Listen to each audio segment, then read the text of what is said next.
అసలు నిజానికి పాండవుల యొక్క వంశాంకురం నశించిపోవలసినటువంటి సమయంలో ప్రభవిష్ణుడు కృష్ణుడు అనుగ్రహించి శాపకు బ్రతికించగావున కృష్ణ భగవానుడు అనుగ్రహించి ఉత్తరాగర్భంలోకి ప్రవేశించి పిల్లవాడిని రక్షించాడు కాబట్టి ఆ పిల్లవాడికి విష్ణురాతుడు అని పేరు పెట్టారంటే విష్ణువు చేత రక్షింపబడినవాడు అని పేరు పెట్టారు.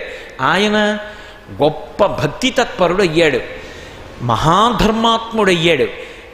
తాతగారు పెట్టిన పేరు, ధర్మరాజు పెట్టిన పేరు విష్ణురాతుడు.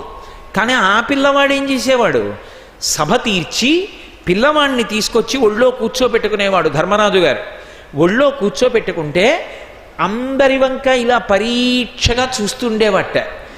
ఆ పిల్లవాడి దగ్గరికి వెళ్ళి ఎందుకురా అలా చూస్తుంటావు అందరినీ అని అడిగితే, తన తల్లి కడుపులో ఉండగా బ్రహ్మాస్త్రం వచ్చి తనని చెనకుతున్నప్పుడు రక్షించినటువంటి చతుర్భుజుడైనటువంటి శంఖచక్ర గదా పద్మములను పట్టుకున్నటువంటి పీతాంబరధారి అయిన ఆ విష్ణుస్వరూపం ఈ జగత్తునంతటా వ్యాపించి ఉన్నదని తన తల్లి కడుపులో ఉండగా పెద్దలు చెప్పగా విన్నటువంటి ఆ పిల్లవాడు మళ్ళీ ఆ రూపంతో ఎక్కడైనా ఎప్పుడైనా కనపడతాడా అని పరీక్షగా చూసిన కారణం చేత పరీక్షిత్ అని పిలిచారు.